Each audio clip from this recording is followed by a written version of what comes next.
ফেব্রুয়ারিতে নির্বাচন হলে জনগণের অধিকার বাস্তবায়িত হবে, আর আগামী নির্বাচনে মানুষের সমর্থন পাবে বিএনপি, মন্তব্য করেছেন দলের ভারপ্রাপ্ত চেয়ারম্যান তারেক রহমান। চ্যালেঞ্জ মোকাবেলায় দলে ঐক্য ধরে রাখার তাগিদ দেন তিনি। রাজশাহী মহানগর বিএনপির সম্মেলনে এসব কথা বলেন তারেক রহমান। রাজশাহী থেকে সাখাওয়াত হোসেন সাদির পাঠানো তথ্য ছবিতে সিরাজুল মনিরের রিপোর্ট। প্রায় দেড় যুগ পর রাজশাহী মহানগর বিএনপির সম্মেলন। দুপুরে নগরীর কেন্দ্রীয় ঈদগাহর সামনে বেলুন ও পায়রা উড়িয়ে এর উদ্বোধন করেন বিএনপির চেয়ারপারসনের উপদেষ্টা আব্দুস সালাম।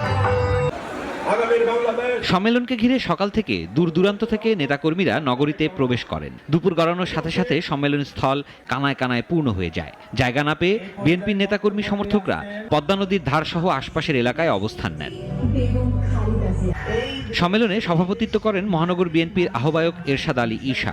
বিকালে ভার্চুয়ালি বক্তব্য রাখেন দলের ভারপ্রাপ্ত চেয়ারম্যান তারেক রহমান। বলেন, জনগণের আস্থা অর্জনের মাধ্যমে দেশ পুনর্গঠন করতে হবে। স্বৈরাচারের বিরুদ্ধে আন্দোলনের অন্যতম মূল লক্ষ্য ছিল আমাদের জনগণের রাজনৈতিক অধিকার প্রতিষ্ঠিত করা। স্বৈরাচারের বিরুদ্ধে আমাদের মূল আন্দোলনের মূল লক্ষ্য ছিল জনগণের বাক ব্যক্তি স্বাধীনতা প্রতিষ্ঠিত করা। প্রিয় ভাই বোনেরা, আজ স্বৈরাচার বিতাড়িত হয়েছে, স্বৈরাচার পালিয়ে গেছে। জনগণের শাসন আমাদেরকে প্রতিষ্ঠিত করতে হবে, জনগণের রাজনৈতিক অধিকার আমাদেরকে প্রতিষ্ঠিত করতে হবে। তারেক রহমান বলেন, বাংলাদেশের অধিকাংশ জনগণ বিএনপির উপর আস্থা রাখতে চায়। আগামী নির্বাচনে বিএনপি অধিকাংশ ভোট পাবে। এরপর সামনে অনেকগুলো চ্যালেঞ্জ আসবে। এসব মোকাবেলার জন্য আমাদের ঐক্যবদ্ধ হতে হবে।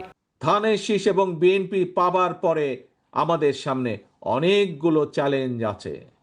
প্রিয় ভাই বোনেরা, বক্তব্যের শুরুতে আমি যেমন বলেছিলাম যে আমরা এই যে আজকে সম্মেলন করছি, কেন করছি? আমরা সম্মেলন করছি, এই সম্মেলনের মাধ্যমে আমরা নেতাকর্মীকে দায়িত্ব দিব, তারা সুন্দরভাবে দলকে আরো শক্তিশালীভাবে যেভাবে গড়ে তুলবেন, তারা দলের নীতি আদর্শকে নিয়ে যাবেন জনগণের কাছে। 2021 সালে রাজশাহী মহানগর বিএনপির আহ্বায়ক কমিটি ঘোষণা করা হয়। এর প্রায় 3.5 মাস পর আহ্বায়ক কমিটির পরিধি বাড়িয়ে 61 সদস্যের করা হয়। তারপর থেকে প্রায় 3.5 বছর ধরে আহ্বায়ক কমিটিতেই চলছে রাজশাহী মহানগর বিএনপি।